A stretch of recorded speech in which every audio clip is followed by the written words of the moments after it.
అంబేద్కర్ కోనసీమ జిల్లా కొత్తపేట నియోజకవర్గం ఆత్రేయపురం మండలం లొల్ల గ్రామం వద్ద సైఫాన్ నిర్మాణంలో జరిగిన అవకతవకల కారణంగా సుమారు 400 ఎకరాల వ్యవసాయ భూములు ముంపునకు గురయ్యాయని వైసీపీ జిల్లా అధ్యక్షుడు మాజీ ఎమ్మెల్యే చిర్లా జగ్గిరెడ్డి ఆరోపించారు. ముంపునకు గురైన పంట పొలాలను రైతులతో కలిసి ఆయన సోమవారం పరిశీలించారు. ఈ సందర్భంగా మీడియాతో మాట్లాడుతూ సుమారు 2.90 కోట్ల ప్రభుత్వ వ్యయంతో నిర్మించిన సైఫాన్లో లోపాల కారణంగానే రైతులకు ఈ పరిస్థితి ఏర్పడిందని విమర్శించారు. అధికారులు వెంటనే స్పందించి ముంపునకు గురైన పంటలను పరిశీలించి బాధిత రైతులకు తక్షణ నష్టపరిహారం అందించాలని ప్రభుత్వాన్ని డిమాండ్ చేశారు. ముందు మిమ్మల్ని 3 వేళ్లు చూపిస్తూ ఉన్నాయి. మీరు మొన్న వేసవికాలంలో మీరు చేసిన తప్పుకి ఇవాళ ప్రజలు శిక్ష అనుభవిస్తూ ఉన్నారు. మీ పేపర్లో రాశారు క్లియర్ కట్గా తప్పుడు నివేదికలు కలెక్టర్ గారికి ఇచ్చారట. మరి ఆ రకంగా తప్పుడు నివేదికలు ఇచ్చినప్పుడు మరి మీరు ఏ రకంగా వారి మీద చర్యలు తీసుకుంటారని అడుగుతున్నాం. మధ్యలో ఎవరో కాంట్రాక్టర్ ఉంటే R&B శాఖ మీద గెంటేటువంటి తాపత్రయం. మంత్రి గారు వచ్చి వారి శాఖలోనే అవినీతి కంపు కొడుతూ ఉంటే మరి R&B వాళ్ళు ఎవరో కాంట్రాక్టర్ని బలిపశం చేసి కాంట్రాక్టర్ మీద 4 మాటలు మాట్లాడితే వాటిని వాట్సాప్లో పెట్టి ఫలానా చిత్తగిస్తూ ఉన్నారు. తప్పి రకమైన కార్యక్రమాలు సుమారు మీ నోటితో మీరు చెప్పారు.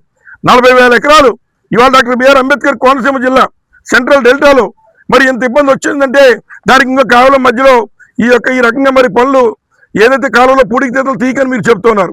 మరి అది చేయాల్సింది మీ డిపార్ట్మెంట్ ద్వారా R&B వారు అని అడుగుతున్నాం. ఒకవేళ R&B వాళ్ళు ఎక్కడైనా రిటైనింగ్ వాళ్ళు కట్టేస్తూ ఉంటే పర్మిషన్ ఇచ్చేటువంటి వాళ్ళు ఎవరైనా అడుగుతున్నాం. ఒకవేళ పర్మిషన్లో మీ శాఖ తెలియకుండా ఇస్తే మరి మీకున్న అధికారులు ఏం చేస్తున్నారు? మీకున్న అధికారులు మేము 30వ తారీఖున కాలువలు ఇస్తూ ఉన్నాం, నీళ్లు రావాలి, రైతుకి చేలోకి నీరు వెళ్ళాలి, కాబట్టి మధ్యలో మట్టి అడ్డుంటే వాటిని తొలగింపులు చేయకపోతే తూడులు తీయకపోతే రేపు నీరుందనేటువంటి కనీస జ్ఞానం మరి మీకు లేదని అడుగుతున్నాం. అంచేది ఎప్పటికైనా మీరు ఇవన్నీ కట్టిపెట్టి ఇప్పటికీ జూన్ 10వ తారీఖు ఇక్కడికి మళ్ళేసుకునేటువంటి పరిస్థితి ఇవాళ జూలై దాటిపోతుంది. అయినా కూడా ఇంకా మళ్ళేసుకోలేని పరిస్థితుల్లో రైతులు ఉన్నారు. కాబట్టి మమ్మల్ని ఏమీ అడగలేదు. యూరియా ఇచ్చే శక్తి మీకు లేదు. యూరియా కావాలంటే యాప్లు పెట్టి వారిని అధోగతి పాలు చేస్తున్నారు. అలాగే సాగునీరు అడిగితే మీరు చేయలేని పరిస్థితి. అలాగే తాగునీరుకి అనేక చోట్ల ఇబ్బందులు పడే పరిస్థితి ఏర్పడింది ఇవాళ అంబేద్కర్ కోనసీమ జిల్లాలో. కాబట్టి మీరు స్ట్రైట్గా అడుగుతున్న మీ శాఖలో ఉన్న వారి మీద మీరు చర్యలు తీసుకోవడం సిద్ధంగా ఉన్నారా లేదా? ఈ యొక్క పరిస్థితికి కారణం ఎవరో మీరు డైరెక్ట్గా చెప్పేటువంటి కార్యక్రమం చేయమని కోరుతున్నాం. అలాగే మీరు మాట్లాడుతూ అపర భగీరథుడు లేదా నవయుగ కాటను అని చంద్రబాబు నాయుడు గారిని చెప్తున్నారు.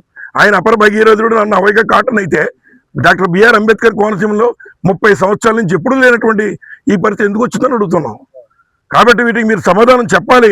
మరి ముఖ్యంగా ఏదైతే కొన్నటువంటి రైతు సోదరులందరికీ కూడా ఎవరు పంటలు అయితే మునిగిపోయారో వారికి మీరు నష్టపరిహారం చెల్లించాలని బాధ్యత ఈ ప్రభుత్వం మీద ఉందని చెప్పి ఈ సందర్భంగా మనవి చేస్తున్నాం.